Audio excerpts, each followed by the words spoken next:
gets and therapyard gets. And we had a sort of a pop up episode tonight with the one and only Apathy. Let's bring him on. Please welcome Mr. Apathy. How you doing? Chilling. I'm eating some delicious Thai food. Hell yeah, I love Thai food. Starving to death, working in the studio all day. Oh man. Well, I appreciate you coming on. And it was You kind got of last minute. Yeah, I like it though. You like it? Okay, cool. Yep. So yeah, I was kind of scrambling to get my act together as well, as you can see. What did you get? What kind of Thai food did you get? I got red curry with chicken. It's beautiful and delicious, but it's all mixed together, so it probably looks crazy. And then I No, got chicken lemongrass dumplings. damn, that sounds great. Yeah, Banging. there's no Thai places where I live, so yeah, I miss that. Where do you live? Monroe, Louisiana. Mm, You know where that is? A lot of people don't. no. Nope. That's quite all right. Um, yeah, so you are also a prolific podcaster, I would say. I try to be. I need to do better though. I mean, what in what way? I think you're doing pretty good. I need to post more often. I need to post more smaller content, small Yeah. short form. Oh yeah, yeah, But- me too. Same. And then I get analysis paralysis. I could be doing shows all the time, but I overthink everything Ah, and then don't end up doing it. I guess. And I need to do shit like this, um, where I have people remotely. Because all Yeah. my friends who would be on here, all the OG guys from other places, like LA and Texas and everything, Oh yeah. they I need to get them on the show, but not everybody is around Connecticut all the time. So oh man, that red curry is cracking. It's clearing me right out. Woo. Right. Yeah, that's the beautiful thing about, the internet, I guess, is that you can talk to anybody from anywhere. Not really in like a chat roulette way, but I've been able to connect with artists from all over. I had an artist from London on not on this show, but on my previous show once, and that was really cool. You ever do chat roulette? That's why I brought it up. Have you been harassed on there? Because I feel like there's a potential for a lot of creeps. Yeah, I didn't stay on there long. It's Mm. pretty much just like as soon as you log in or whatever, there's like a penis right in your face. So, That's it's not not the really place my for thing. me right away. That's not really my thing either. No 'Cause word. there's a big difference between unsolicited anyway, yeah, Unsolicited and solicited, right? Especially in yeah. a chat roulette platform. Yeah, when you're a kid, you get on there thinking, "Oh, I'm gonna meet some friends," and then you meet a friend you don't wanna meet, but Right. I digress. Crazy. Yeah. So, right off the rip, I saw you had an AMA on Reddit, and, one of the things you said in your AMA, rather than just say, "Hi, I'm Apathy, I'm an artist, da, da, da, these are what I've done," Mhm. here are my accolades. You mentioned that you're a Mason? Correct. Freemason. Freemason, okay. A lot of people have questions about that because there is so much secrecy about it, and, There like really is. There really is not. That's the internet's imagination, and that's stupid people. There's oh, only two things that are secret right off the rip. I'll tell you because it might change the course of our conversation. The two things that are secret are two modes of recognition. It's the passwords and the handshakes, and both of those things are readily available on the internet, but they're supposedly kept a secret because of tradition and because of keeping your word. Like you could go find this bullshit on the internet, but I'm not going to tell you because I said I wouldn't. However, there's a caveat to that, right? The caveat is um I'm a conspiracy theorist far before I'm a Freemason. So I think that even though I'm a Freemason, on a local level, in a positive level, I would never be inducted or allowed into the groups that I think exist, that I potentially think would be out there. Like when people ask me, is there Illuminati? I don't think it's in the typical sense, and I don't think Freemasons. I want to be real clear about this. My humble opinion, even if I was not a Freemason, I don't think Freemasons have the clout that they used to, that people would be afraid of, like world running, all the huge government leaders. I think those positions don't give a fuck anymore. Like back in the day, it was important, in the late 19th century, early 20th century. I don't think that shit holds any weight anymore. And they don't give a fuck. Like it's not going to get you out of a speeding ticket. It's not going to teach you how to teleport or how to alchemically alter things into gold. It's not going to help you out with winning an election. I don't think that shit matters anymore. There was a time period where it used to, because the most powerful people joined Freemasonry, which was really alluring and mysterious back in those days. Right. But even if there are those things, I say fuck that shit. So, and I'm always on the fence about everything anyway, as far as I'm open to receiving new information. And if there's information that proves that there's something I don't align with, then I will course correct and say, well, I got new information and I don't align with this, so I won't be participating. Well, how long have you been a Freemason? Since 2012, Okay, so fairly recently. I mean, 14 years. yeah, However, right? since my I don't oh, go ahead, sorry. No, I was just saying it's fairly recently, but that's still a long time, 14 years, you know? It is, and I'll tell you what, I since my children were born, I have, like, no time. Like, I haven't been to a lodge or anything Masonic in 3 or 4 years, maybe more. Hmm. Yeah, I haven't done anything. I don't even fit in my fucking suits anymore. I've gained a considerable amount of weight, you know? That's fatherhood that'll do that. Yeah, I don't know what's Right, going on here over and here. then let me eat some more food while at the at Hey, you gotta eat to live, right? right, right. But, that's, I think one of the things I saw about that that was interesting was you kinda joined out of curiosity, right? Well, Or maybe I can be honest now that I've done everything, now that I've gotten to a place where I won't be dismissed. Um, I was ready to join to A, find out if it was something good, and B, if it was not something good, I was about to expose it. You know what I mean? So, all about I think I was exposing. 33 years old at the time when I joined, and, I was ready to, put them on blast if, if I found out anything funny. Did you suspect that there would be something like that? No, once I started getting to know the guys, and like I said, I'm sure if there is a level that's crazy, it's not something that I would be privy to because I don't have any cool bloodline or anything like that, you know? Yeah. Yeah, I think a lot of people end up becoming part of the Freemasons because of their dads or their grandfathers or whatever.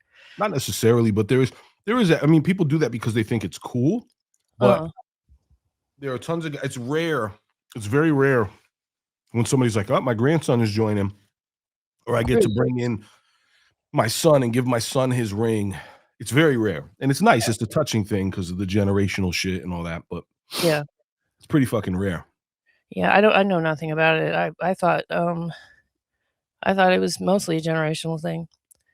When I I say think so that I think that Freemasonry is similar to Zulu Nation, which I also was a member of, okay, in the regards that there was probably a time when that it was at its height right. of coolness, and it's not the same as it used to be. Mm, You know what I'm saying? yeah, Like, for sure. I fear that I joined Zulu in the early to mid '90s when it was kinda like at the by the end of the '90s, it was, like, on its way down, right, Okay, in coolness, like, people who were repping, people who were participating. Because earlier, you had Jungle Brothers, Tribe Called Quest, Fat yeah, Joe, tons of people were in Zulu Nation, right? Tons of artists, right. and after a certain point, after the mid '90s, it kinda cooled off, and that's no disrespect to anybody who was Zulu. It It was was just cool kind of the too. hot thing at the time. Yeah. Correct, correct, and there was some really cool people in it who maintained, like, TC Islam, my brother, up here from New Haven, Connecticut, he maintained for a while. He was murdered. Uh, Oh, I don't know if it was anything I have no idea. I don't know what the circumstances were. yeah, But, yeah, but so TC Islam was a great dude. I built with him, loved talking with him, loved hanging out with him. But, Zulu Nation just wasn't the same after a while, and it kind of broke my heart. And Freemasonry, when I joined Freemasonry and I saw what it was, there's really good things about it. Like it's huge with philanthropy. You know what I'm saying? Yo, what's that? Some trees, or is that just the old fashioned cowboy Yeah, killer? don't worry about it. It's a source of, Damn. shame, but, yeah, it's the cowboy killer. Real quick, I wanted to first of all, rest in peace to your friend, and, also rest in peace to, John Forte, who passed away Yeah, a couple days yeah. ago. It's crazy. That was super unexpected. Rest in peace, John Forte. I was a big fan. I had the Yeah, Poli Sci album. He was really dope. yeah. And shout out to Casper Clark and C-Dub in the comments. Those are friends of mine and friends of the show. Casper So Clark's dope artist. Can't remember remind me again where you're from. I wanna say Virginia, but I feel like I'm always wrong. He'll be on, next month. But, yeah, so Zulu Nation is similar to Freemasons, kinda like in the sense that it's like a fraternity of no, sorts? no. No. Uh, So I don't know anything about Zulu Nation really either. I thought it was mostly a hip hop thing. yeah, it is. Oh, It was okay. true. It was about knowledge. It was about knowledge, wisdom, understanding, Right. all these positive things, doing community work. Probably about the only thing that was similar to Freemasonry was just maybe doing community work and activism for the community. You know what I'm saying? Helping out people who are destitute. So Right. It's that's kinda pretty much it. like a Black Panthers type thing. No. No? Um no, it was Zulu Nation was a lot more universal. Oh, Like okay. prior to all the controversy with Africa Bambaataa, he laid the framework for it to be very universal for all cultures, creeds, religions. It was very universal. It was called the Universal Zulu Nation, and Okay. it was for a time period, when ignorance was bliss. Shit was really dope. When ignorance was bliss. Yep. And what do you mean by that? Before all of the controversy and all the accusations and all the bullshit happened. Surrounding Africa Bambaataa? Correct, correct. Also, just before it kinda just started falling off anyway, I think there were a lot of people who weren't participating anymore, or it wasn't the same, which really broke my heart because I thought we had great times. Me and everybody who I was down with had great times in Zulu events and, going to meetings and shit like that, and the Zulu anniversaries and Rocksteady anniversaries, all that. Okay. Rocksteady crew was Zulu Nation as well. Right, okay. Well, that's informative. I mean, whatever, controversy was surrounding Africa Bambaataa and a lot of those guys, do you ever look back at certain situations and think of it not him specifically, but other artists along the way that you've encountered been like, "Yeah, I kinda coulda called that one." You know what I mean? Yeah, fuck yeah. There's guys who are pieces of shit who underground rappers and fucking scumbags, A guys who lot of do really crazy shit. Seen a lot of and I was always outspoken about this. But I seen a lot of guys who are fucking sexual creeps, like real inappropriate, especially when you go over to Europe, they think they have free reign to Oh, do whatever yeah, the fuck they want, and they're pieces of yeah, shit. And I hope the people who know who this is for hear me talking because you're a piece of shit. yeah, I agree. Whoever you are. Uh, I mean, you hear stories and stuff like that, but, it's kinda interesting too with the Real whole, like. quick, I'd just like to say in addition to that, Sure. I can pretty much for the current roster of Army of the Pharaohs and the roster of demigods, there was no one on that I know of who fit that bill ever. So the current roster of Army of the Pharaohs and demigods, we are safe from that energy, I believe. I don't feel like you would rock with anybody that was, No, but I wouldn't yeah, align with that. right, right. Yeah, it's kinda weird though for me, like, the whole quote unquote "Me Too" movement that happened when that was kinda people were kinda coming out of the woodworks or whatnot, and then people were, like, victim blaming, is like, how do you Me Too someone like, Uncle Luke or, Too Short? Because I was feeling like that was coming up, but That's, like, their thing, kinda, sorta, not, like not necessarily always in, like, a non-consensual way, but you know what I mean? Yeah, I think that if people wanna get canceled, I think the most bitch ass shit in history is cancel culture, and I know I just said that I don't fuck with or align with people who do foul shit, but Mhm. I think the cancel culture thing is a little bit different, It is. because if we start to play that game, there's a lot of interesting things I noticed, right? Um, like the derogatory term, which is a derogatory term because it offends people and I'm recognizing it, but saying the F word for gay people, right? And I say it. I've never in my life meant it to an actual gay person ever. I don't have any homophobia in me. I don't care. And but that term, there's people who wanted to cancel. I've been on tours and there was guys who like were freaking out over self-titled that he had that in his lyrics. But it's Mm, like if that's the case, then don't listen to Nas, don't listen to Wu-Tang, don't listen right. to a Tribe Called Quest. I could go on for fucking ever. Everybody said that word. So Yeah, if we start cancel culture over things in the past, um, then we're gonna shut down so many things that we enjoy. We're gonna have nothing left. yeah. I mean, I'm of the mindset it's like cancel to cancel somebody as if they didn't ever exist or whatever, I can't say that it's all about, like, separating the art from the artist, but to a certain extent, it kinda is because, I mean, I'm not gonna lie, I still listen to some R. Kelly here and there.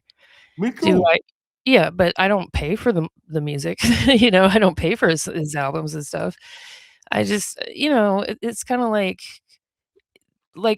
people say with the Confederate statues, it's not like that because you're not like it's not this grandiose memorialization, it's like they exist. They Right. exist, deal with it.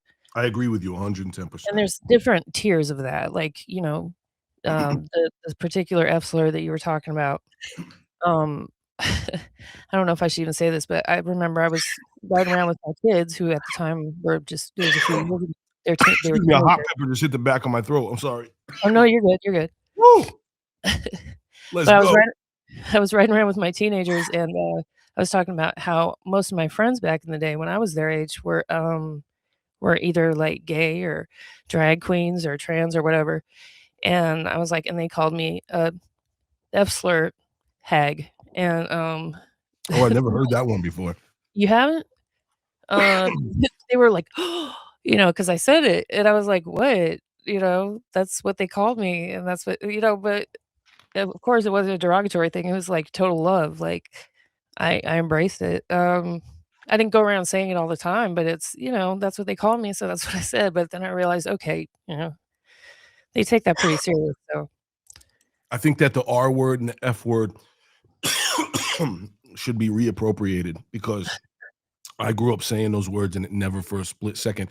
I don't even here's the honest truth. I don't even know that I've ever seen those words used. And by the way, I'm sure 1,000,000,000 people have. But I personally have never even seen those words used for who they're supposedly intended for, oh, right? I have. Anytime oh, I'm sorry to hear that. Anytime I've heard the F word, it's positively been directed at a heterosexual male usually. Positively? Yeah, absolutely. No, not no, like absolutely. Not in a positive manner. I see what you're saying, yeah, yeah. Yeah, But like then if you're positively. I think that the take on that people find offensive is you're being derogatory towards that person as if to be that is a negative thing. Yeah, I guess. I think the word was created to be offensive maybe, but then I think it lost traction with that over time because in the '80s, we just used it for fucking Yeah. everything, I think. Well, and, I think the groups that the groups that it refers to, it's kinda like it's their call more or less, whether or not if they find it offensive, I say, "Okay." In the context that I was describing how I used it, it was because that was what they were calling me, and it Right, never occurred to me before that that would be offensive to somebody, but, you know, the origination of the word is actually it's a bundle of sticks, and right. yeah, but it's a bundle of sticks they used to use to burn people that were like that back in the day. That's insane. So that's kinda, So the way I'm at with those words now, Mm, is they've definitely slipped here and there, but I try to practice to never say words that offend people in a blanket way. Not that I'm not like scared about it. Like there's people who are like, oh, blah blah blah. I just don't want to make anybody feel like shit. I just you know right. what I'm saying. Like as a general rule, I don't want to make somebody feel fucked up. On the other hand, no, and this doesn't have to do with those words. I think that society has gotten so fucking hypersensitive that there's a lot of people, not everybody, but there's a lot of people who get so offended and feel weird about everything that everybody wants their own customized form of living on this planet to the point where the variables could almost be infinite. And that's too tough. And I think that um I don't know if you feel I felt offended and shitty. I'm a guy who got into hip hop when it was pro black rap, and I'm a guy who got into hip hop prior to Eminem, and I've been made to feel shitty many, many a times, and I just kind of kept it pushing. And You mean about being a white person in a black space kind of thing? sure, sure, Yeah. absolutely. Was it ever And at a point where it made you like question, like, should I even be doing this kind of thing? no, no, because it's all I've ever known. You know what I'm saying? Like, if a young black man is born in Japan and that's what he speaks, that's how he lives. If one day he comes into this world where Mm, we're all, practice this supreme tribalism and this fucking sequestering of the groups, what does he say? Oh, fuck it. Well, I'm gonna go learn English and move to wherever then. Or I'm Jamaican, I have Jamaican roots. I'll go move to fucking Jamaica. He doesn't have to do that. He doesn't have to leave Japan. right, Um, I'm not I have no other choice to to be a to be a part of hip hop is me. Hip hop right. is every memory I've had since I was very, very, very, very little. It is what I am. It's what I'm a part of. Was your upbringing like your parents' guardians were they in the culture somewhat, or was it more like people that you grew up around? No, no, no. The culture was so new. There was my uncle would break dance. My uncle was a b-boy and he had hip hop records. And but just black culture in general. My neighbors were black. My family, the people who I consider my family, who took my parents were so young, and my parents were so they were teenagers when they had me. So when I Mm, was really little, they were in their late teens, early 20s, and they were drug addicts, not like out of control, but they were just having a shitty time. They were addicts, they were broke. And at the time, my mom was real selfish when I was young. And I had neighbors who took care of me. And my next door neighbor, she was like a second mother and a babysitter, and she was fantastic and made sure I was fed, make sure I had, I remember like she had 2 daughters who were like my sisters now, and one of them is the only person outside of the family who is allowed to watch my children because she's my sister. right, And shout out Tiffany. And so, like, I remember I remember, like, not having the proper coat, and I remember having to wear, like, one of their coats, which is a girl's coat, okay, outside so we could play in the snow. So I'm yeah, out in the front yard, and I felt self-conscious, but after a while, you don't give a fuck because you know nobody's watching. But I remember, like, shit but the point is Thelma took care of me, right? And I've always had great reverence and love for Black culture, which I was raised around. okay, I was also taught enough character to not be a wannabe or to not be somebody who's trying to posture or, front like I'm something I'm not. right, And, over time, uh, it was what I've always known. I had no point of reference for division. And, it wasn't until years and years and later of being around everybody else's bullshit that I recognized that, you know? yeah. It's, do you feel like that, I guess kinda maybe the stigma or the pushback about being a white person in a black space has kinda, like, ebbed and flowed as far as, like, how many people are, you know, saying something to you about it at least Sure, it or was really tough. It was really tough in the '90s, but It's Really? gotten worse in a weird way now. You know what I'm Huh. saying? And I talk to a lot of my close guys who I consider my OGs who are very, very close friends of mine, Pharaoh, Premier, and I'm not just trying to name drop. I'm just trying to paint the idea that my heroes who I grew up loving and who were so important to me, they accept me. And I am in the circle to these guys. So my point is I don't give a fuck what strangers have to Mm, say or think. yeah. It's irrelevant. Like I think that we've become really hyper focused on feedback from the internet, Mhm. and I don't give a flying fuck what other people think. Because the people who are most important to me love me and accept me. And if Very I true. ever would do some bullshit, they would check me on it. And they would say, but I don't even know what that would look like. But Yeah, yeah, I'm not really concerned with those judgments because the most important to me and the most important people to me and people who are very important to the culture love me and support me and hold it down for me. So right.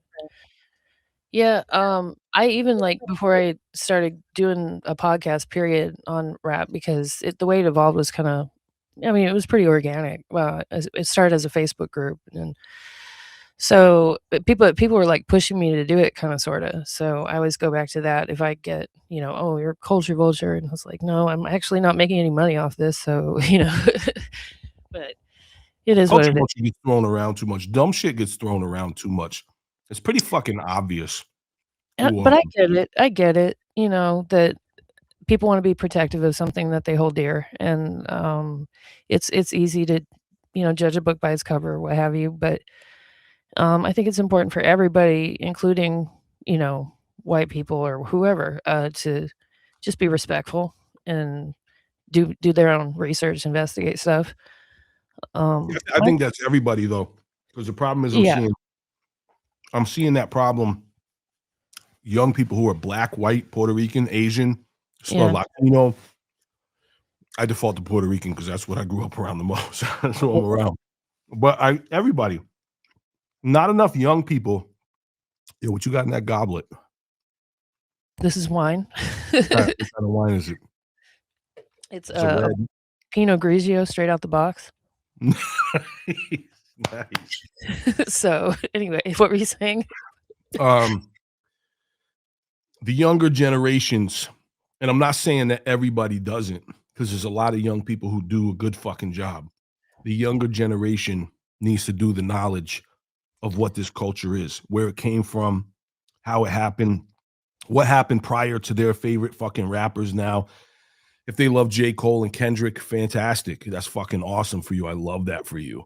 But go study go find out who the fucking Troubleneck brothers are, or Yag Fu Front, or Trends of Culture, or Ziggy, or the Rough House Survivors. Go do the fucking knowledge on who came out. Like people are so limited. Go get old source magazines and look through them and figure out who those artists are.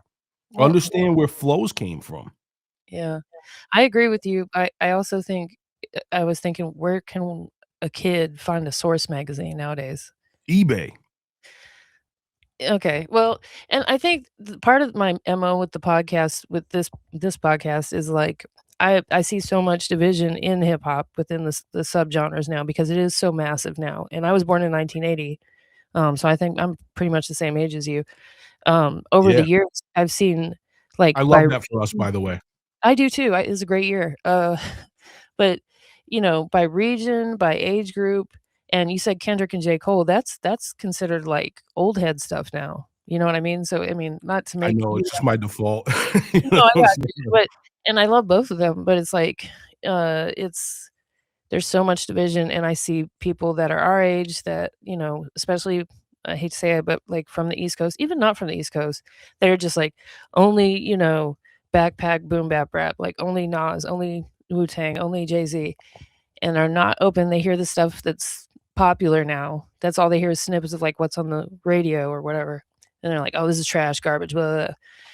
And then the kids are doing, like, vice versa, but I mean, I try to listen to everything, and it's Yeah. opened me up to a lot of cool stuff that I wouldn't have gotten into otherwise, so trying to bridge the gap there, but also shed light on the older artists that the kids might not know about, or and give them their flowers, show some respect. But hopefully people do their own research, because a lot of the artists that you just named are groups.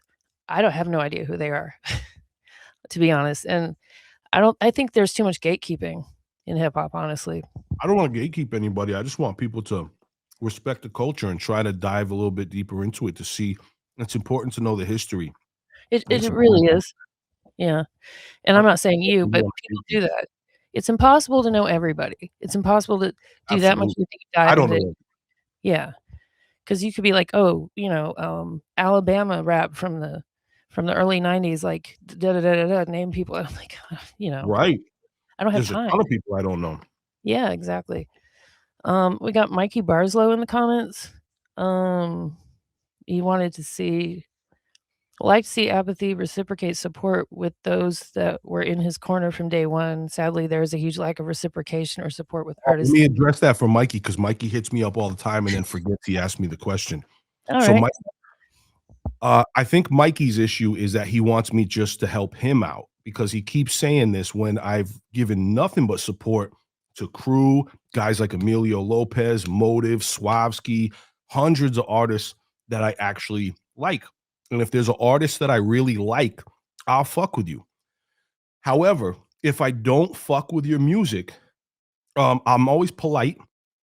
Maybe I'll offer constructive criticism, but just because you want me to do it doesn't mean I'm obligated to help you out. I don't have to. And I don't expect people, any human, I don't expect any grown person to be obligated to help me just because I want them to. I help a ton of people, and I kind of resent anyone for saying that because I do help so many other people to my own detriment, if you know what that means. I Yeah. help out a lot of people selfishly for no money. Mm, So if I don't give you what you want, I'm sorry, but I probably just don't want to work with you. And that's no disrespect. It's just my personal taste. So much love. Wish you all the luck in the world. I hope Jay-Z and Nas do records with you, but I don't have to work with everybody. And that's not me being arrogant. It's me setting boundaries for mental health, not overwhelming myself by working on things that I'm not passionate about or excited about. Do you know what I right. did tonight? Tonight, I spent 3 hours mixing a record for Swavsky because I love him because he's my brother and he's dope and people don't know him well enough. So I sacrificed 3 hours. By the way, I have 3 days out of the week to work efficiently because I have kids who I have 4 weeks, 4 days a week. Mm. So that's that, bro. I hope you're okay with that. And if Yeah, not, oh you're well. gonna have to be, 'cause, um yeah, well said, well said. I think people need to kinda get in where they fit in, and kinda it's a read the room type situation. If you're not fitting in somewhere, then move on to the next kinda thing, you Right. know? Right. 'Cause everybody's especially people that are successful or have any sort of modicum of activity going on, they just don't have time to do all that. I mean, No, it's imagine how great. many emails and voice messages, whatever, that, like you said, Jay-Z or Nas get every day. They have people that handle that, so you just gotta keep it The other pushing thing sometimes. too, here's the thing. I have my Yeah. kids, Mhm. right? Yeah. I have my own career. I have my podcast, and there's me and my partner. We have a real estate team. We run an entire real estate team and help out our agents. I'm a boss too. I do Yeah. real estate full time. It's like, what the fuck? Yeah. I I mean, don't know. most people that are rappers have other jobs. It's not, Right.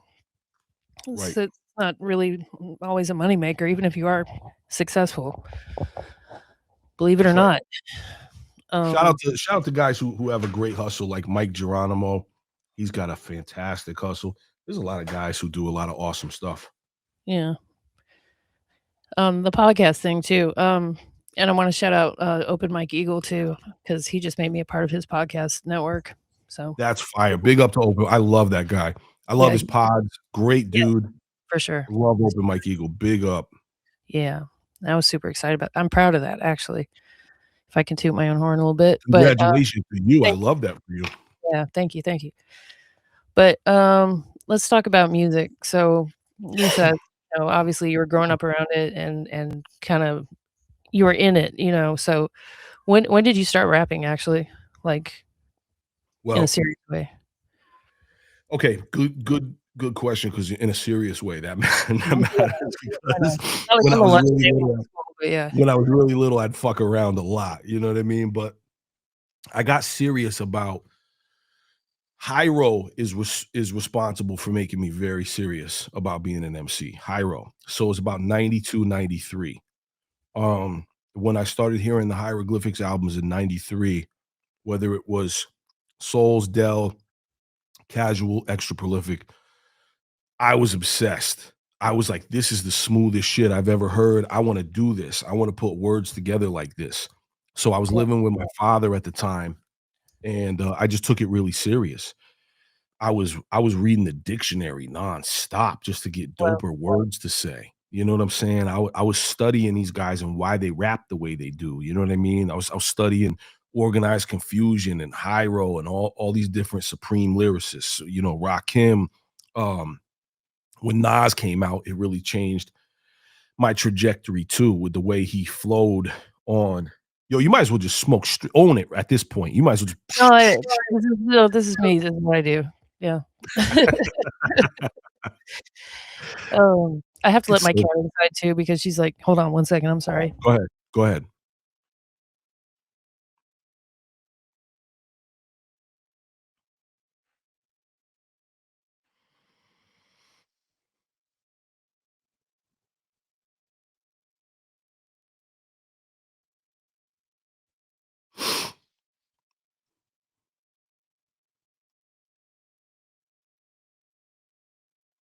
Woo, sorry about that. I would normally not do that, but she would not stop meowing, and I didn't wanna have that on the audio. No, I don't want that cat to be in pain or to be uncomfortable. She's just annoying. Yeah, she's fine. So, but yeah, you were saying you started, about how old? 13, 14. In 1993, I wrote this verse about chess that later I turned into a song called Checkmate. Okay, And it's one of my most popular songs, I think. really? And I wrote that when I was 14 years old.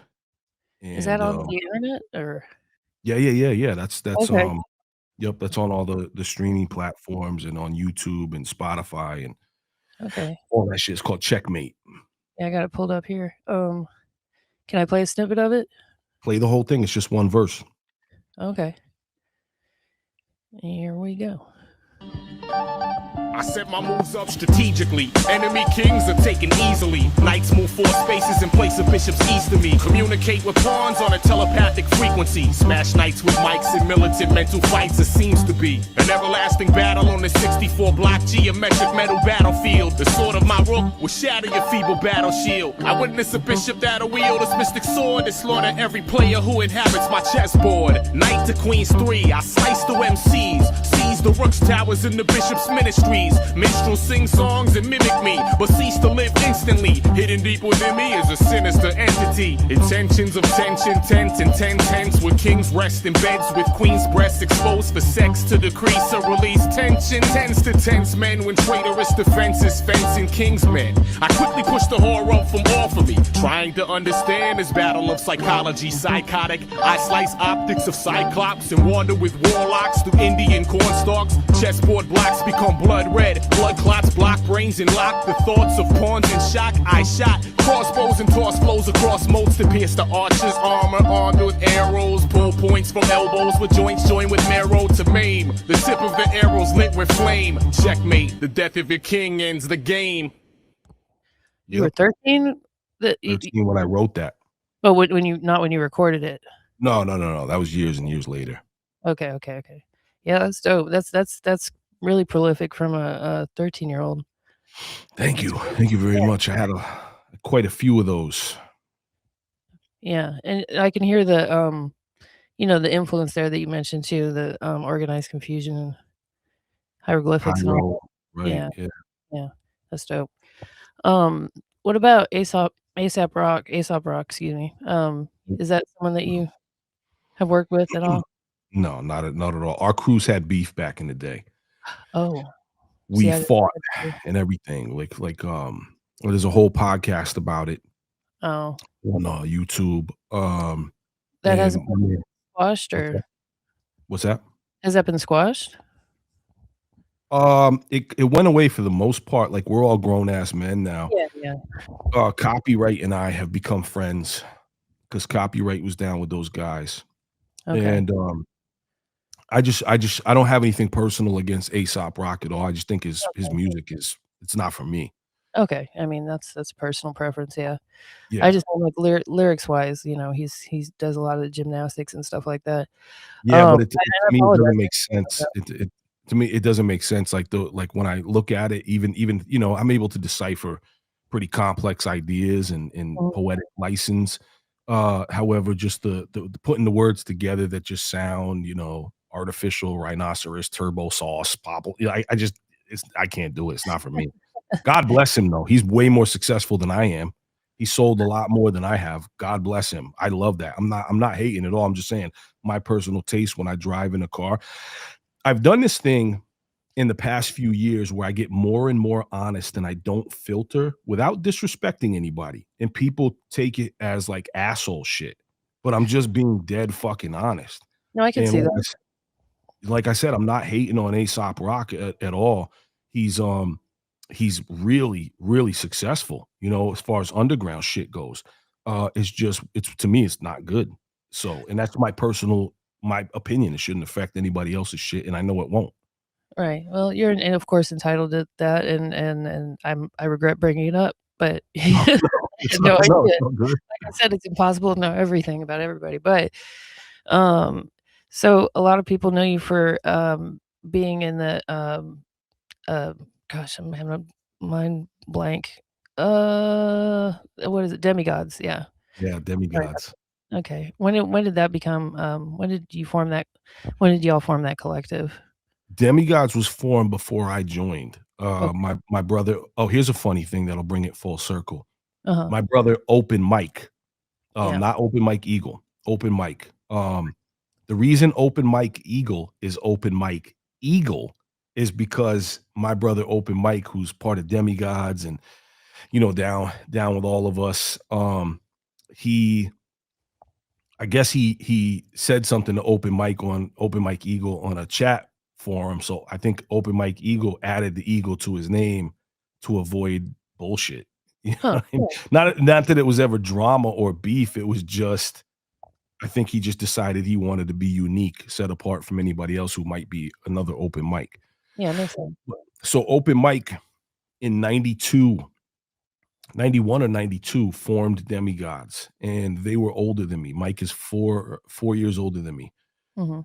And I was so around 93 when I was super into the high roll shit and I was writing, I met Mike, and Mike is a way more brutally honest asshole than I am. And so I called Mike, and Mike's like, "Yeah, who is this?" And I'm like, "Hey, what's up, man? It's Apathy. My boy Voodoo gave me your number, and I want to be down with you guys. I want to do records with you guys." He goes, "Hold on," but handed the phone to another dude. The other dude goes, "Hey, what's up? Who's this?" I said, "It's Apathy. I wanna rap for you guys." He goes, "Okay, go ahead." Yeah. And so I rapped. I did like 2 verses, and then I hear them talking, and Mike gets back on the phone. He goes, "All right, fine." And then and now is it. By the way, Open Mike, Open Mike and I are brothers. We're the closest of friends. I'm the godfather to his kids, and he's one of the best men at my wedding. We're very, very, very close. Mhm. Like brothers. We talk. We've been down with each other since '93. But Yeah. he's a hilarious asshole. But yeah. So Mike formed the Demigods. I got into it, and then after a while. Mike got really busy. Mike found his wife. They started getting more serious, and I kind of carried on the Demigods name, and I kind of carried on the crew. While Mike went and he had to get a little more serious. They got a place together. He started having a serious job. He just didn't have time for it. So Right. I took it over. I took over the name, and I started recruiting people, getting people down. The self-titled and I met, and we started really making records and really making traction. Mhm. So that's kind of was the genesis of the Demigods. I gotcha. Sorry. That's interesting, and I didn't know that it was like you kinda joined on after the fact, but that's cool. Yeah, yeah, Um, and they had really, really I wish I still I would Mike wishes it too. I wish we had the old cassette demos because their shit was so fucking dope. It was like picture Souls of Mischief 93 Till mixed with Cosmic Ultramagnetic MCs, mixed with wow, Organized Confusion, mixed with Tribe Called Quest. That was their shit. It was they had this demo called Coming Like a Storm to Your City. And that's yeah, that's it. It was just it was so fucking dope. hmm. Yeah, so those tapes are long gone, I guess, or somewhere out We've there tried. maybe? We went on the super exploration tip too, like hitting up people we knew from back in the day to see if they had copies. You know, Mm, Mike went through after Mike's both his parents passed away in the house that he grew up in where we did all our demos. Um, he searched the attics, he searched their old vehicles, just gone forever. dang. Mm. Um, and then, about Army of the Pharaohs, and at one point you were already in Demigods when you became part of that, right? Army of the Pharaohs is more complicated. Army of the Pharaohs, I was down with Jedi Mind Tricks first, right? Not part of the group, but just down with them.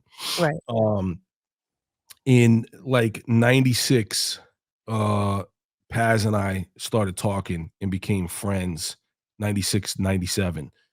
Mhm. And I went down to Philly. We started talking all the time on the phone, spitting verses for each other, playing music for each other over the phone. I was in Connecticut, obviously. He was in Philadelphia. Yeah. And I went down there. I took a train down there and I did 3 verses on their first LP, the psychosocial chemical electromagnetic oh man, I fuck up the name every time. I can Very, imagine. very long title, manipulation of human consciousness. But so I went down there, I recorded 3 verses for that, and got to be down with JMT. This is when Paz and I were like teenagers still. Maybe Paz had just hit 20.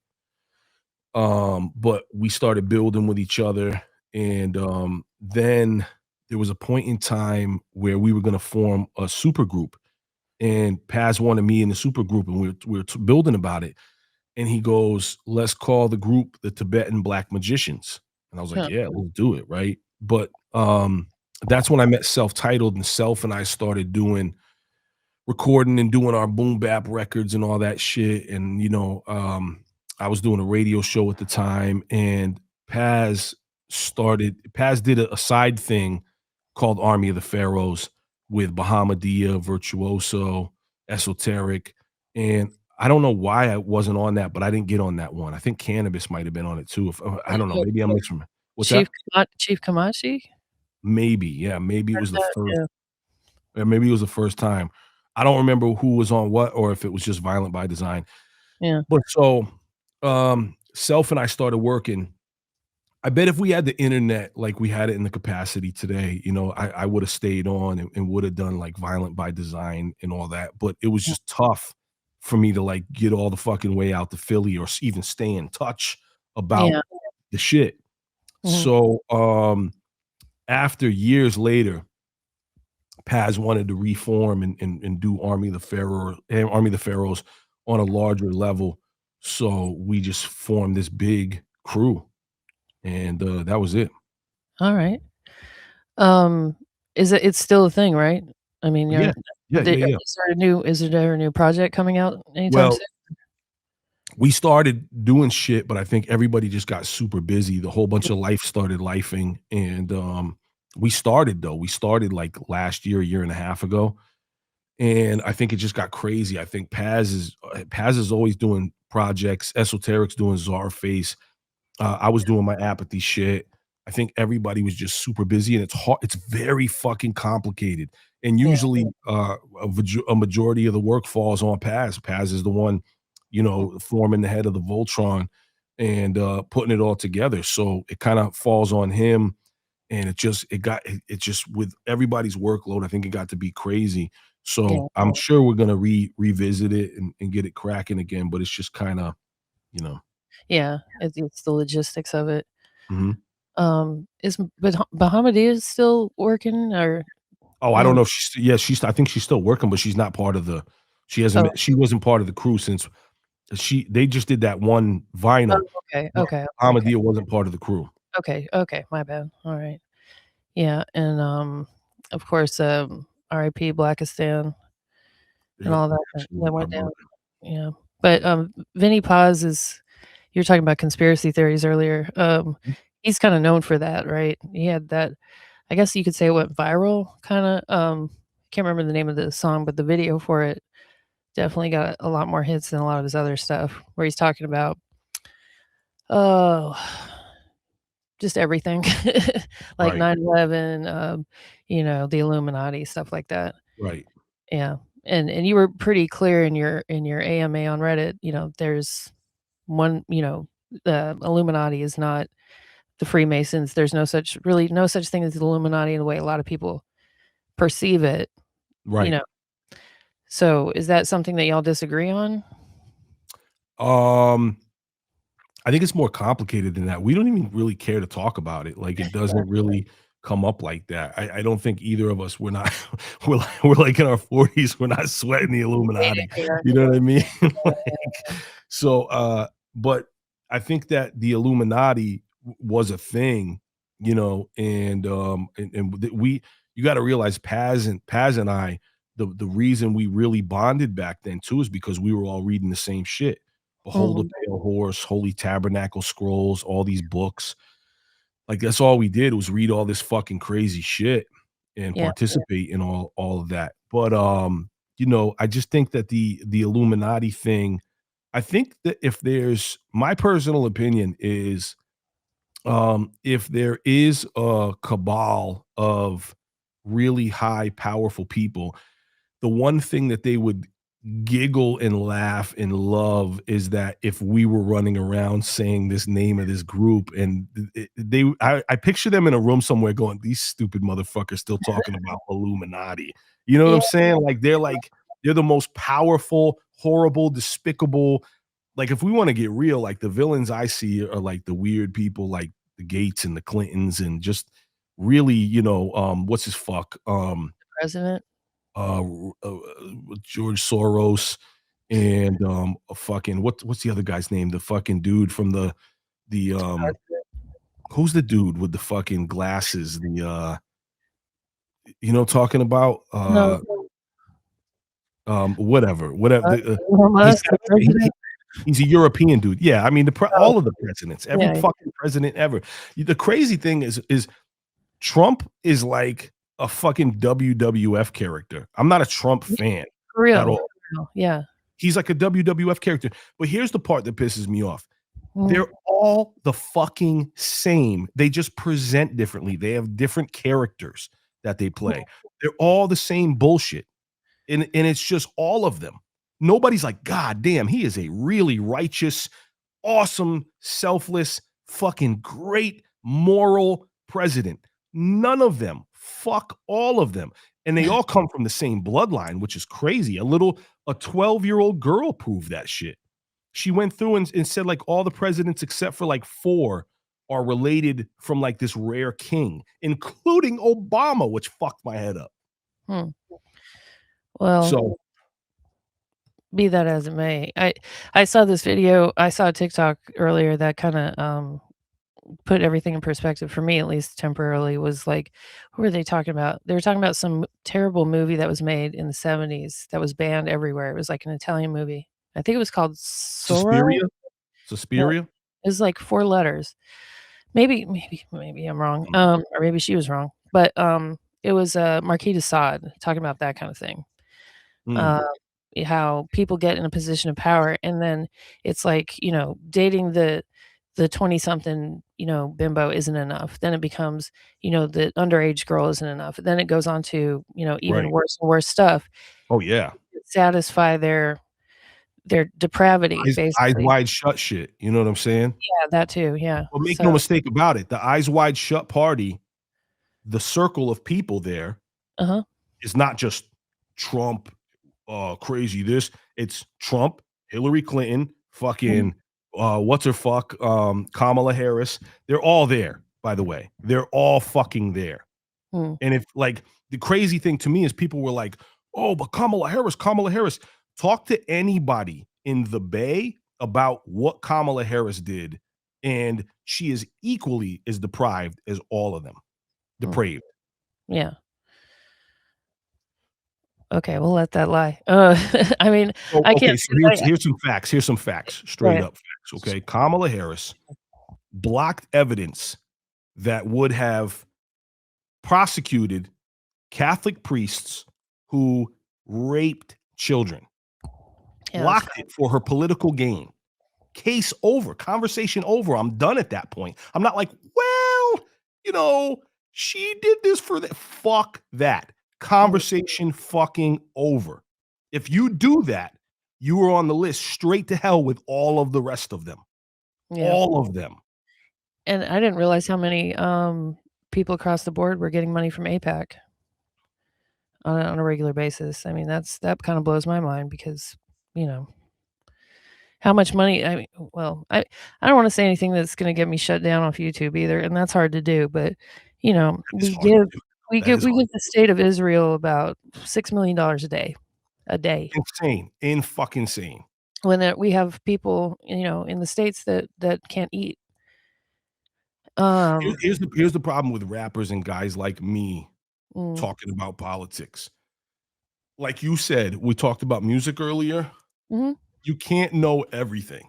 right, So there's always going to be a flaw and there's always going to be something for somebody to talk shit about. right, My, absolutely, what I've done is people have said, when I tried to say fuck Kamala Harris and I said fuck Joe Biden, and by the way, I spent 4 years losing my fucking mind on social media. No one remembers that of me shitting on Trump. Losing my mind to the point where my family was like, yo, you got to chill out. You look fucking crazy. yeah, Okay. So it's across the board equal. People mm, got the idea because I shitted on Kamala Harris and Joe Biden that I'm a Trump supporter. This right, is the problem with people nowadays. There's no nuance. There's either, oh, you're not this, well, if you're not a blood, you're a crip.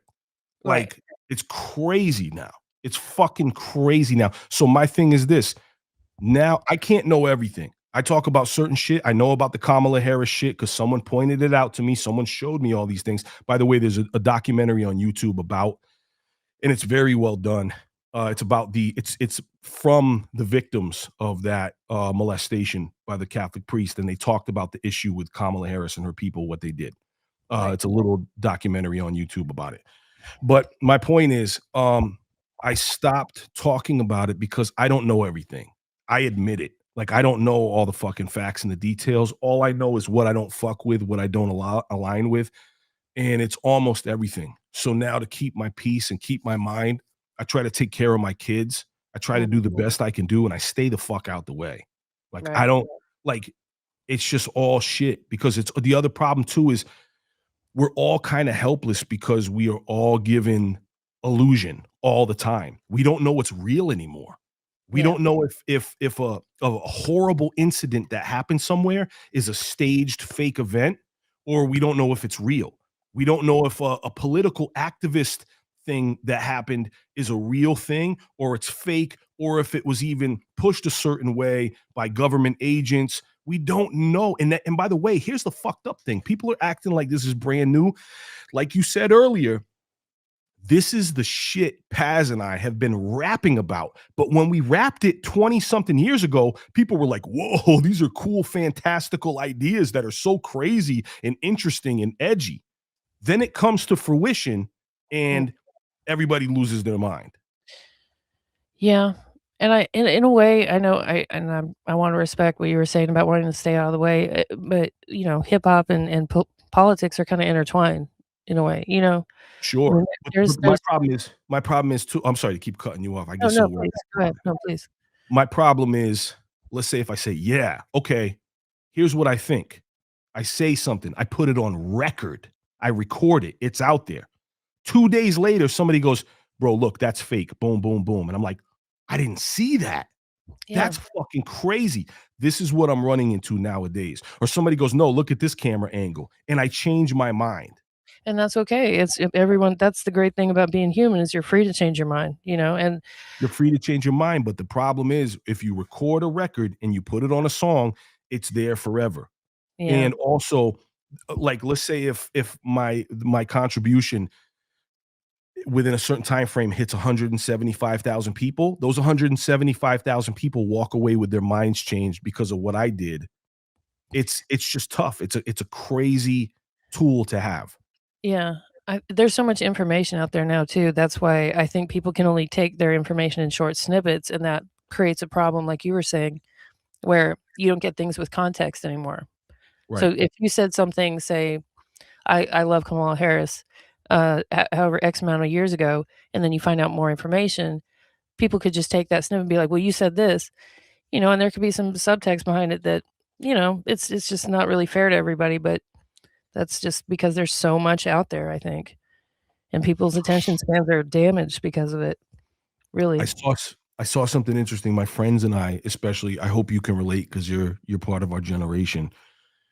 We've been saying, "What the fuck is going on?" Like, years are going by faster, but it's not the old school thing of just things get faster.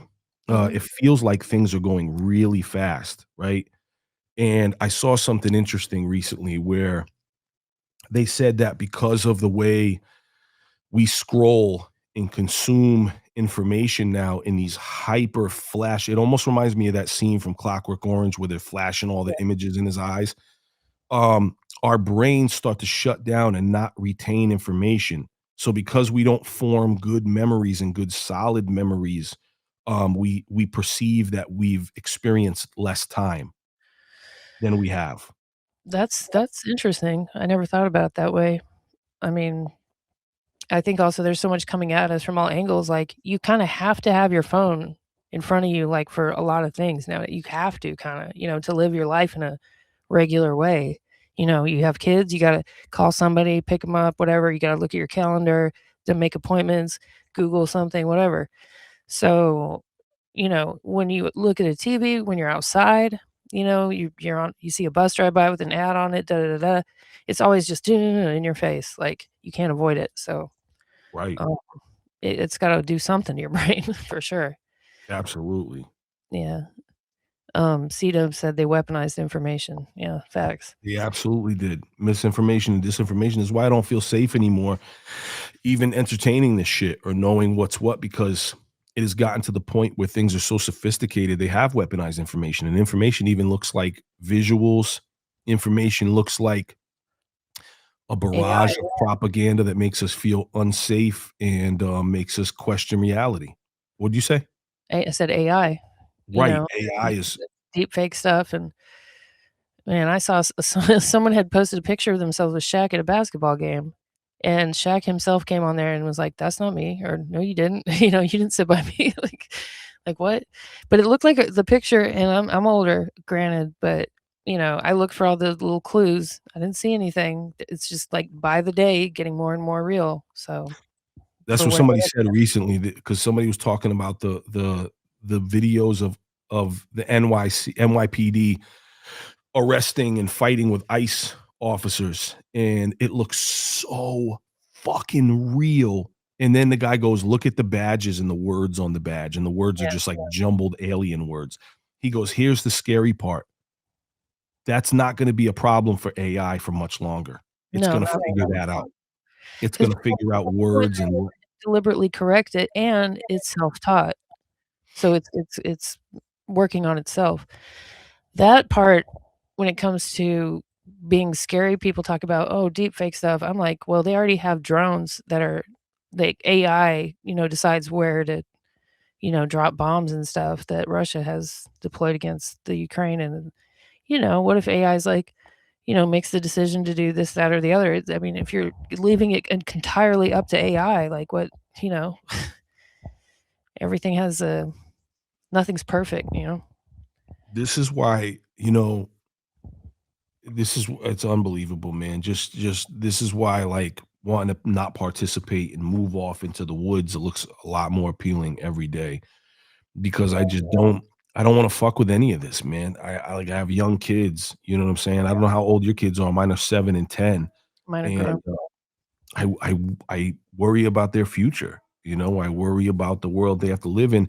And I'm tired of everybody being like, well, if we all just give up, and what the fuck are we supposed to do, man? What do we do against something this sophisticated other Yeah. than just take care of your own little circle? Like, what do we do at this point? I think it's important that people continue to have a discourse about it and, and and and the information part, it's a weaponized information, then people that have information about it keep sharing information and educate people and, hopefully that at least informs people and can serve as some kinda, like, warning or something, I don't know, but, what goes up must come down. I think everything we experience now fucks us over, from our food, from our diet, from microplastics to our politics to the information. And I think that it's to the point where we've gotten so in this internet world and looking at everything else. I think this is forcing us back to the point where you have to lock back into yourself, shut shit off and focus on yourself, focus on your own health, focus on your own mental health. Fuck all this shit. Well, and at the same time, you got stuff going on, like what's happening every day with ICE and stuff, and people see, actual documentation of this, so we know is not AI. If this was happening in the '90s, and I hate to sound like an old person when I say this, but people don't care anymore because there's so much coming at them all the time. I think they look to social media and stuff like that as like a retreat because people, I mean, remember 9/11 happened and the whole world just shut down for a while. Like that was like a big, Right. you know, and I can't remember the stat, but it's like the number of people that actually, passed away when that happened. That's been far surpassed by just, police killings and you name it over the years. So I think people need to at least be attentive to stuff like that. But I get what you're saying. You got at some point you got to protect your own, especially if you have kids. Shoot. Yeah, I just think that, like, even with the ice thing scares me for multiple reasons. Yeah. So if we had an actual legit manner of getting rid of dangerous illegal people, I'm all fucking for it. Like I'm all for it. Like so my best friend and my podcast partner, Al Mayo, we're like brothers. We're together almost every day. We hang out. We got the same ADHD, same craziness.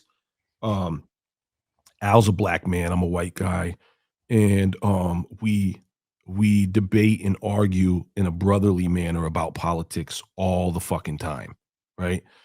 And it's great though.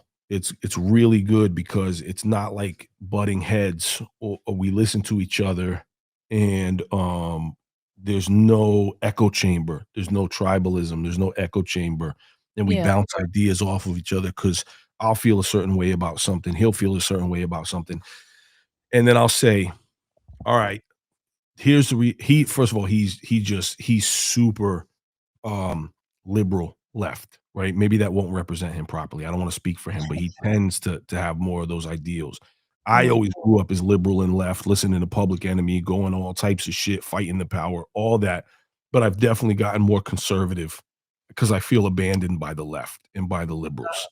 And because I was always super liberal. And I feel like the left has fucked me over. And Mm. I resent that. Makes So and but I'm also not willing to be a MAGA Trump that level shit either. That doesn't it's like if there's this and this, I'm dead in the center. Which is more indicative of our generation, of being logical, our Generation X generation. Mhm. But so all that to say that I saw a list supposedly, I don't believe anything anymore, by the way. That's why I say supposedly. Right, right, I allegedly. saw a list of these criminals that ICE rounded up, and it included pedophiles, sex traffickers, murderers. And I said, well, that's fucking awesome if that's the truth. However, the power that they give ICE and the anonymity that they give ICE is terrifying to me. And it's like the Right. Gestapo. Okay. It is, it The is. other issue that I keep having, that I keep stressing out about all these things with, like the recent murder of that lady, in all Yeah. these things, right? I think that lady, all I do all the time is watch fucking cop body cam videos, okay? And the joke, not it's not a joke. I'm sorry, it's not a joke. But the common thing that I see repeated almost to the form of it being ridiculous is no matter who it is, male, female, any race, the moment that you drive your vehicle at a cop, they're gonna shoot you. And I remember like Al and I will watch these videos. The minute that the guy puts the car in drive, I go, oh, that's it. They're about to light him up. Boom. And it's like this has been years that we've looked at these kind of videos where I'm like, oh, he put the car in drive, he's going, boom, boom, boom, boom, done. He's out of here. So the thing is, the thing that bothers me, especially about that lady making such massive headlines, is I feel, and this is my personal opinion, this is just things that swirl around in my head. I'm not telling anybody what to think or anything. Okay. These are just, and by the way, I'm always open to a different viewpoint, at least hearing it. Um, I fear that because I feel like they're looking for an excuse right now for people to fight harder, turn up more. And I feel like the powers that be want us to get to a point of martial law where they go, oh, you guys want to keep fucking us up and doing this and that and showing up and rioting? Well, guess what? Now the National Guard's rolling out. Now we're taking over more power. That's what scares me Absolutely. the most. I'm scared to leave my studio one day and there's military presence in the streets just as a general rule now, and there's curfews at night. This is what I'm afraid we're going to. Maybe that's crazy. Maybe that's exaggerated. Like I said, I know that I know nothing. Who knows? I might be fucking wrong, but I'm just saying, yo, I feel like they want motherfuckers to turn up and push to the point where they take over. Yeah. Well, midterms are coming up, and, I people talk about things being a distraction, I think too much. I think that, yes, they do make things into a distraction, like, they pick and choose what they're gonna put on in the headlines and all that, but, um, y yeah, even though that may be the case where that happens more often than not, if a person's in their vehicle and they start pulling forward, whether the wheels are, veering to the away from the whatever, I don't believe that is supposed to be protocol to unload your weapon into that person, even though that may be what happens, 9 times out of 10. Um, I don't think that's what they're supposed to do, honestly. Well, I think they are supposed to do that because you have a deadly weapon. But the thing is, I just don't understand. I wasn't there. I'm not that cop. Yeah. I don't know how difficult of a time I would have just by stepping 2 feet in He the other wasn't a way. cop either. He wasn't a cop either, to be clear, you know? Right. Well, whatever the situation, he didn't have that training then. That's crazy. Yeah. But I think what I'm saying is I don't know. Like I look at the video and I'm like, bro, you couldn't have stepped a foot to the right. Mhm, Like, and he was bro, recording video shit. You himself. know what I'm saying? Yeah, What's that? he didn't have a body cam on. He was, recording on his phone while he had his gun in his hand, which is crazy to me. Like, gun in one hand, phone in the other. I don't know Dude, why they got the phones out. That's crazy fucking that work. to me just says it all. I've heard that they have incentives with that Kristi Noem or whoever is offering, because they want them to film it. They have this huge social media following, and their Twitter account is nothing but, the videos that the agents themselves make of, "Oh, we got another one, Ice Ice Baby," it's like, ugh. Just the way it's being approached is kinda sickening to me, and, I don't know, I feel like it's a response to that kinda everyone's too sensitive kinda thing, you know what I mean? Like, in a way, and I agree with the that everybody is too sensitive about what we refer to people as, or, what words are okay and not okay to use. It borderlines on, like, censorship, but at the same time, it's like, then you get the rebuttal to that, which is, like, this extreme, like, get the bad guy kinda thing, you know? I don't know. Maybe I'm Well, just I feel like with our borders, from what I've seen from our borders, we kinda have been super fucking reckless. And all I know from traveling, I've traveled the world so many times touring. Mhm. There is not a place in the world I know where I can just decide, like, if I say, "That's it, America's too fucking crazy. All this is horrible. I don't feel safe here anymore."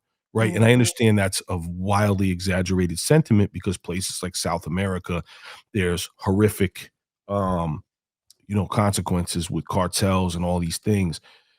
But I just don't know fucking anywhere who's like open border policy with like, yeah, we can just go there. We got all the programs for you. You can post up because I would love to go to a few fucking places and be over there.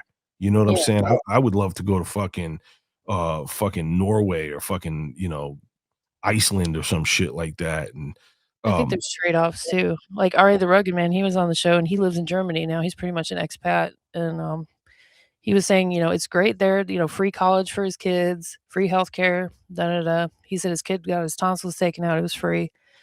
But at the same time, then you have the whole political group there. I can't remember what it's called, like the RFS or something. That's I don't becoming know more. what that is. What's that? I don't know what that is. I've never heard of that. I don't think I'm using the right letters, but it's basically like the neo-Nazi group that's becoming increasingly popular. That You know what's you wild about that? Oh, so go know, ahead, say. go ahead, go ahead. When we toured Germany, shout out to my brother from the Snow Goons, DJ Illegal. Shout out to the When we snow toured, period. yeah, Snow Goons are fire. But Yeah. DJ Illegal, he's one of my favorite human beings on earth. And he taught us so much about German history. And he said that there was a time period from the end of World War II to like into the 90s where Germany was so hyper vigilant about any Nazism coming back that even if you flew a German flag outside of your house, people would look at you fucked up like you might be a Nazi. A Yeah. German flag, the country where they live. And it Right. wasn't until some huge World Cup soccer event they won where Mm. they actually felt pride again, where they started picking it back up. But he told me that. And then the other thing too that I saw in Germany everywhere, there was like, I was on a tour with J Live. This was like 2001. Mhm. I was on a tour with J Live and Esoteric, and there was fucking like in somewhere in Germany, there was like little signs that was like, if you see any Nazi, neo-Nazi motherfuckers, report to this or like it was a serious sign though. It wasn't like a bullshit one. But I thought that was fucking crazy. But I Yeah, didn't there know has that to be a was reason for that. what's that? There has to be a reason for that they have those signs up, you know? It's not just, Yeah. apparently it's a problem. There was a couple years ago, I made this Facebook post. I almost there was a dude who was in this town, and this is I'm in Connecticut. There was a guy who wore some type of shirt that was sneaky. It was some shit that was in German. It wasn't super obvious. I think it even had like Schustaffel bolts on it or something. But the dude was wearing a shirt that was a little fucking funny style, and we were ready to fucking find this guy. Like we were really serious about there's this not gonna happen in this area, bro. Right. Yeah, they try to I mean, there's been numerous accounts of, like, ICE agents in particular, they find that they have, like, the Iron Cross tattoos and stuff like that. I'm gonna show this real quick. Oh, get out of here. This is, it's AFS, and I think it might be a different letter combination in German or something, but Who's that guy? He's a neo-Nazi guy? yeah, yeah. So they actually what did I say? They won the state election in September 2024, so a couple years ago, well, like a year and a half ago. Who's their enemy? They're going after the Jews again? They're very anti-Muslim, anti-Muslim, anti-Jew, anti-Black, just in general, just anti people that aren't, you know, Well, they're white or bitches. I guess. But, yeah, I guess after the whole controversy, quote, unquote, about, Elon Musk doing the salute, he immediately went over to Germany and spoke at one of their rallies. So it's like I'd like to say that's crazy. I didn't know he did all that. I thought the Elon Musk salute thing was bullshit because I've seen so many people do that movement. I didn't even take it as a Nazi thing, but I'm also not ruling it. I'm not a big Elon Musk fan. I think he's a fucking wacko. yeah, I think he's he's on wearing a Twitter skin all the suit. time. But the other thing too, I just refuse to jump in to the hyperbole and the knee-jerk reactions of people being like, the new thing is Elon Musk did a Nazi salute. I was like, listen, I'm not gonna doubt it. I'm not gonna doubt it, but I'm also not gonna be like, yeah, and make a whole thing about it and make that part of my shit. because I Yeah, just think we're so fucking crazy now. We're just I don't know. it's the snippets, it's the little snippets of video and information Right. that yeah, I'm the same, I like to do my own research, but anyway, let's do some more music related stuff. Like, Yeah, I could let's talk about go. this stuff for And I days. know I'm gonna here's the thing, like I said, the reason I never talk about this shit, which I Mhm. just did, I know I'm gonna get shit from somebody, like, no matter what I say, what side I say, what I don't say, what I do say, "You stick to fucking rapping, asshole, blah, blah, blah." Who cares? I Yeah, mean, get fucked, all of you. fuck everybody. Agreed, No, I mean, agreed. I've said and had enough polarizing things on here, and my audience is relatively pretty small, so I think you're safe here, but it's a safe space. What can I say? Okay. This video here, probably one of your more popular videos, has a lot of, Masonic imagery and stuff like Yeah, the that. grand leveler. Yeah. Is this the song is about that, right? It has no, the songs that are actually have Freemason shit is like Legend of the Third Degree and the song called The Widow's Son. But the Okay. Grand Leveler is more like esoteric sciences. Like there were like older Freemasons who were giving me shit because this isn't an accurate Freemason song. It's like Yeah. a song that has Masonic themes to it and visuals, but that's why some of the older Masons got a little pissed because they're like, you have Masonic visuals in it, but you're not really saying Masonic shit. So they some of and but that was a very small percentage, and even my Grand Lodge of Freemasons had my back and loved this video. But Yeah. It's Go ahead, sorry. it's not a Masonic song, and I had to say that too to these Masons. I didn't set out to make a Masonic song. I just wanted to represent the visuals and do something that was exciting to me at that time. Mhm. Is it the elements of the lyrics that they found, like, they objected to? That Yeah, didn't because align with the Masonic 'cause you do make reference to, like, I think Jesus or something at some point or right?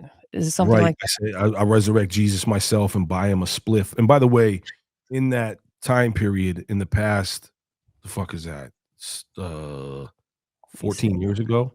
Was that 14 years old? It says 11 years ago. Okay, so What's 11 the other 14? in that 11 years, I've found faith. I don't talk about it too much because I'm still on my own journey, but I have faith in Christ. Christ is my Lord and Savior personally. I'm not here to discuss it yet because I'm still figuring out my path. Alright. But that's where my Your faith personal is. thing. So even with my faith, I still don't feel bad about saying resurrect Jesus myself and buy him a spliff. I don't I really feel bad about it. Yeah, for sure. Yeah. Alright, let's check this out.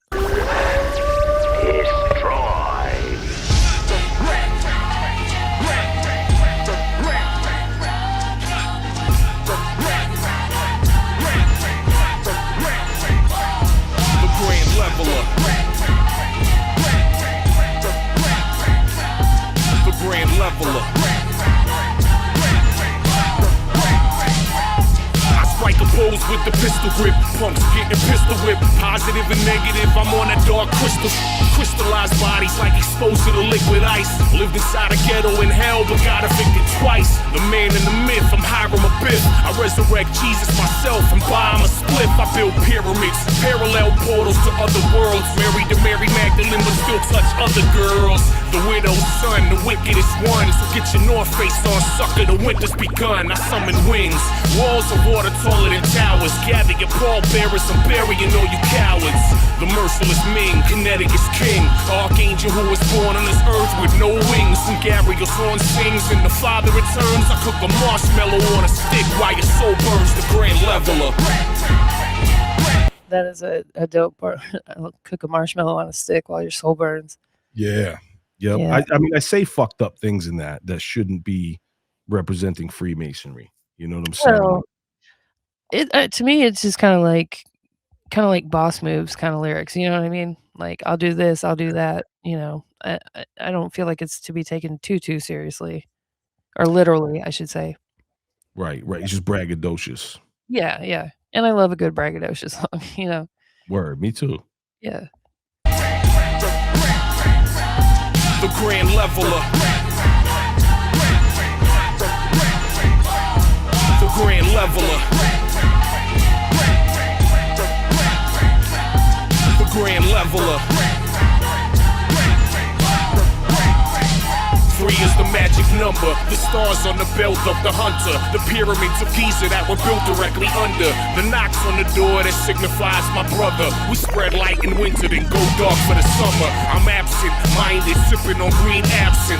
Unlock my brain to travel through Pan's labyrinth. Lab full of beakers and bubbling Bunsen burners. Dungeon full of murderers, chained to the steel girders. Gods peer through telescopes, heavenly observers. Aliens visit Earth and brought us stoneworkers. Stargates and black holes, angels and black crows, all do the same job, they transport souls. Anunnaki came to the planet to take gold. These have been the ways since the days of old. 3 wise men, 3 kings, etc. The Dark Star Emperor, Orion Nebula, the Grand Leveler. The Grand Leveler. The Grand Leveler. Grand leveler. Is it weird, like, watching videos of yourself now, like, so many years later, or Yeah, just the technology is that was really ill that they did that. They disintegrated that man back then, but now watching it is so cringy because it's like I like it's pull not him cringe. back and stand still, like so he can disintegrate. So the trick worked. The Real Wolf guys did that. They made that happen. They're really dope. They're from Canada. I love the Real Wolf guys. But yo, it's funny. I was shaving my head at that point in time because the barber I had at that time told me I was starting to go bald. So I Oh, started shaving my head on the regular. And then my ex-wife, when her and I got married, she was like, I don't think you're bald because I see hair. You got to grow right. your hair back for the wedding. So Oh, so I was like, "Oh shit, I'm not bald. I'm still able to have hair, and I still have hair to this day." But I thought I was balding, so that's why I shaved my fucking head. just why did your barber do you like that? Like, that's what I'm wondering. Special guy, man. He ended up being a special guy. But that beat was produced by my homie Smoke the World from here, right here in New London. Okay. And we were in the same building, and we would be working on music, and we shared it. There was a bathroom in the hallway of this professional building we were in. So I would Mhm. always hear shit he was working on. He'd always hear shit I was working on. So I heard that beat playing, and I was trying to knock on his door, and he couldn't hear me because the beat was playing so fucking loud. Yeah. And so I texted him. I said, "Yo, I want that fucking beat. Don't play that for anybody. I want that." And I got my ear to the door and shit. The Yeah. Grand Leveler beat, It needs to and sit. he fucking he he didn't have his phone on him, and he had the beat playing. So I'm at his door going, "Boom, boom, boom." I'm smashing the door like the fucking feds to get Right. the Grand Leveler beat, and he ended up hearing it and Okay. came to the door, and I procured that beat. But Mm, yeah, I was losing my mind trying to get his attention to get that beat. that's funny. I was looking up, other Connecticut rappers just to see, you know, I'm always surprised by this. And of course, I wanna say RIP Steezo. Yeah, rest Um, in peace, my brother Steezo. he's a legend. I didn't realize he was from Connecticut. Yep. Are you familiar with Christ Dillinger? It sounds familiar. I probably should know a lot more people than I know, It's a but, newer it's kind of this genre of kinda silly rap, I wanna oh, I say, like wouldn't like it then. That wouldn't be for me. well, it's clever. Like, are you familiar with Miles? Mm-mm. I feel like I bring up Miles way too much, but, um, yeah, Christ Dillinger is kinda I think it's that Shadow Wizard Gang, Money Gang or whatever, you know? It's like Shadow Wizard Money Gang. Oh, shit. Yeah, Shadow Wizard is crazy. Yeah. Um, but Saucy Santana, that surprised me. Um, I don't Chris know what that Webby. is. Chris Oh, Webby's my little bro. yeah. So, Yep. surprised there. I didn't realize so many artists were out of Connecticut. Yeah, Chris Um, Webby's been my little brother since the jump. Great dude. Love him to he's had a death. lot of success. Yeah, that's cool. Annoyed, Sholey, Yeah, Fuego Bass. There's oh shit, hold on. My shit go away. Fucking Connecticut has fantastic artists, man. Marvelous. Rest in peace to my brother Blackistan. mhm. Um, there's so many dope Connecticut. Swavsky, of course. Oh, yeah, So many dope MCs here. yeah. Yeah, it's kinda like, as I do this podcast, I find out there's little pockets of the country that you wouldn't normally think of that have, a lot of hip hop coming out of, but, you find out, you're like, "Oh, okay." It's kinda Right. like a hotbed. That's very cool. Yeah. So, and I don't wanna keep you too much longer, That's all but good. okay. Um, so, like, when you were growing up and doing your thing, you were traveling a lot, like you said, to, like, Philly and New York as well? Yeah, For yep, I used to go to New York constantly. Me and Open Mike, when we were doing the Demigods thing, this was way before Jedi Mind Tricks. This was early to mid 90s. We were going to New York. We were out in ciphers with fucking Big L, Curious George, all these different artists we were out there with. And it was exciting. New York in the 90s was incredible. Incredible. So I've dope. never been, but yeah, that in the '90s, if you I was in Denver, and if you Mm. said you were from even the East Coast, you were getting all the ladies. That was the hot Funny. place to be from. That's funny. Yeah, but, you know, when you're a kid and you're going to the city and stuff like that, like, did you ever have any, like, kinda scary encounters or anything? Oh Or yeah, yeah? absolutely. Almost got shot in front of the Fever, the disco Fever in the Bronx. Oh, wow. And we were in a cipher, and there was a guy who was not very happy that I was as nice as I was, and he had a revolver in his waist and was ready to. I don't know. We got out of there as soon as Oh, possible. So yeah, thank yeah, but goodness. there was a lot of stuff, just a lot of situations like that. The other thing too. Oh, pardon me. I'm sorry. The other thing too is me and Open Mike used to go there, and we would take Metro North, the Metro North train to get to, the city, and then we would take the subways. But if we had something to do, Metro North stopped running at a certain point, so we would just stay in the city. We didn't have money for hotels or nothing like that. We were kids. And we would ride the train all night and just kinda half sleep on the train Mhm. until the morning where we could go back on Metro North. So there was just wild shit on the subway, just wild shit at events, fights, crazy things, stabbings, people getting jumped, just fighting. It was a really tough time period.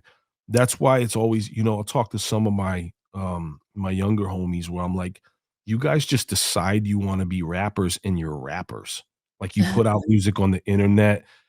It was like being in the fucking trenches back in the day to go Oh, and do you think network. you had to prove yourself? Yeah, Yeah, you had to absolutely prove yourself, and you had to be real. You couldn't be soft. You couldn't. It's just such a place of entitlement, not entitlement. kinda. Yeah, it's a place of entitlement and privilege to just be able to just put shit out, be at events, put yourself out there like that, say you're an MC. You used to get fucking checked. You Mm, had to be real. You couldn't be soft being an MC. yeah, and Those freestyling was a big part of it too, like, if someone, like, kicked something, like, off the dome right now, you had to do yeah, it. If you didn't do it, like, you know? and I hear a lot of these kids, there's some kids who are really good off the dome, but there's a lot of kids who are just either super fucking average or just barely skate by, and they say a lot of weak shit. Or You had to everything's be written nice. down on their phone in front of them. I see that a Yeah, lot. It's like, yeah. "What? This isn't a freestyle." That's just me. Well, freestyle to me, and this has always been a big debate. Freestyle to Yeah, me doesn't mean off the top of the dome. okay. Freestyle means no main topic. Yeah, So off the top means off the top. That's what we would say. Because back in the day, you'd have all these Tony Touch mixtapes that were freestyles, but it was literally Inspect the Deck saying I bomb atomically, Socrates' philosophies before Triumph came out. right. So we know they're not freestyles, but that was the freestyle does not mean off the dome to me. Mhm. Yeah, that is a hot topic, and shout out to, Frank Meyer and his Freestyle 101 documentary, which is now available for streaming on Amazon and all the other streaming platforms because there's a whole bunch of dope artists on there. Freestyle And 101, dope. yeah, he had a podcast on the G4 network back in the day, but he's a friend of the show. He's helped me get a lot of really dope artists on here, including Open Mike Eagle. Um, but yeah, everyone should go check that out. So, yeah, I mean, for me, freestyle's always meant off the dome, but I respect the differences now, that the different definitions and stuff like that. I just feel like when people get on a radio show or a podcast, whatever, and they say, "Do a freestyle," and then I see them looking down at their phone, I'm like, "Mm-mm." Like, that's got it for me. Well, here's the thing. You'll have a room full of absolute fucking legends and some of the greatest MCs of all time who have made some of the biggest hip hop records of all time. And if there's 20 of them, 10 of them will think freestyle means off the top, and 10 of them will mean freestyle just means no main topic. The Right, greatest of the greats will right, debate that. right. Like it's not a universal thing. Mhm. Yeah. Well, it Yeah. is what it is. As long as you're not just reading a script, or having somebody call it into your phone like, Drake did. Um, you Well, I'll know. tell you what, I'm not remembering shit nowadays. These motherfuckers want me on the radio show. I'm not gonna sit here for fucking 3 weeks going, "Oh, what did I say?" I don't remember nothing. I have dad brain. I'm not remembering a motherfucking You're thing trying to now. remember what you gotta get at the store and stuff like that. I feel you, I feel you. Oh my, I have bad ADHD. I can't remember shit. When Yeah. we go out on tour, I'll prep for months Oh, and then wow. get out on tour, and for the first 4 shows, I'll still fuck up new lyrics. I'm not That's why I love battle rap guys, because their memory skills good. My memory is not good. I'm not gonna write a verse and memorize it. I'm not. Yeah, wow. Yeah, I mean, even Lil Wayne forgets his lyrics sometimes. It's all good. But do you Mm, have any projects coming up that are coming out anytime soon, or shit ton of them. I have a project called Strawberry Era, which is kinda like a follow-up to my last album, which was called Ew. Mom and Dad. Yeah, this one's about Daryl Strawberry and cocaine, so Oh, okay, never mind. Very Strawberry Era, yeah, it has Daryl cool. Strawberry on the cover, and, Yeah, Daryl Strawberry and Doc Gooden, Dwight Gooden were the cocaine cowboys there back you in go. the '80s, but, Yeah, yeah, Strawberry Era, and then, I'm working on some music with copyright, I'm working on a lot of shit with Casual right now. I have a beat that I produced for Pharoah Monch's, I upcoming album, External Affairs. I can't Um, wait for that either. Yeah, I have so much shit. I'm working on so many things. I have the reissue, the 20th anniversary of my Eastern Philosophy album. congrats. Um, so much. Thank you. I have so much shit coming out. Wow. Um, what else? Fucking a gang of shit. I got so much stuff. Damn, I think it's more than 20 years, isn't it? It could be. Yeah, I think it has to be. No, no, maybe it is 20 years. Are But are you anyway, going what's that? are you going on tour anytime soon either? Like, Nah, no? I can't do it. I Okay. I'm too entrenched in dad life. That's Uh, good though. That's yeah, good.